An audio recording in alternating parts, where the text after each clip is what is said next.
بسم اللہ الرحمن الرحیم۔ فقہ کی کچھ اہم اصطلاحات ہیں جن کو جاننا ضروری ہے۔ واجب یعنی لازمی یا ضروری، ایک ایسا عمل جس کا انجام دینا لازم ہو، مثال کے طور پر پنجگانہ نمازیں، رمضان کے روزے وغیرہ۔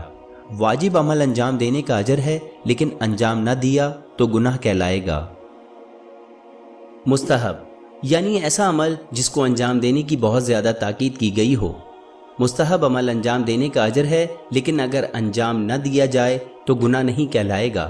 مثال کے طور پر نماز کے لیے اذان و اقامت کہنے کی بہت زیادہ تاکید ہے، اور اذان و اقامت کہنا مستحب ہے۔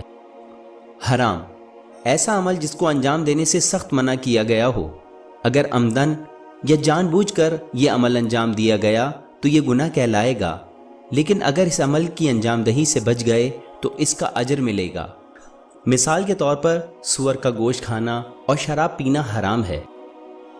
مکروہ ایسا عمل جسے اسلام میں ناپسند کہا ہو، اگر اس عمل کو انجام دیا جائے تو اس کا گناہ نہیں ہوگا، لیکن اگر اس سے بچا جائے تو اس کا اجر ملے گا۔ مثال کے طور پر کھڑے ہو کر پیشاب کرنا مکروہ ہے۔ مباح یعنی ایسا کام جس کی اجازت ہو، اس کے کرنے میں یا نہ کرنے میں کوئی گناہ ہے اور نہ کوئی اجر، مثلاً بولنا، چائے پینا، گیند پکڑنا وغیرہ وغیرہ۔ مجتہد ایسا عالم دین جو مصدقہ ذرائع سے اسلامی قوانین و اصولوں پر رائے قائم کر سکے، مجتہد کہلاتا ہے، اور اس طرح اثبات کے ساتھ رائے قائم کرنے کو اجتہاد کہتے ہیں۔ اجتہاد کے لیے ضروری ہے کہ علوم دینی کے مختلف شاخوں کا علم اور مہارت ہو، مثلاً منطق، تفسیر، فقہ، عربی گرامر اور دیگر کچھ علوم۔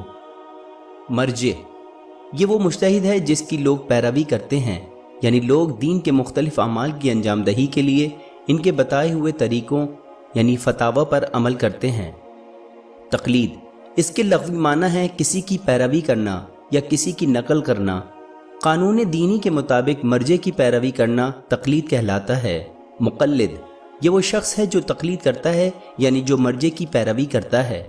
احتیاط واجب یعنی احتیاط لازم، اس کا مطلب یہ ہے کہ احتیاط کے طور پر عمل انجام دینا یا کسی دوسرے مرجع کے مساوی فتوے پر احتیاط واجب کے طور پر عمل کرنا۔ احتیاط مستحب اس کا مطلب ہے کہ پیروی کرنے والے کو احتیاط مستحب کے طور پر عمل کرنا ہے۔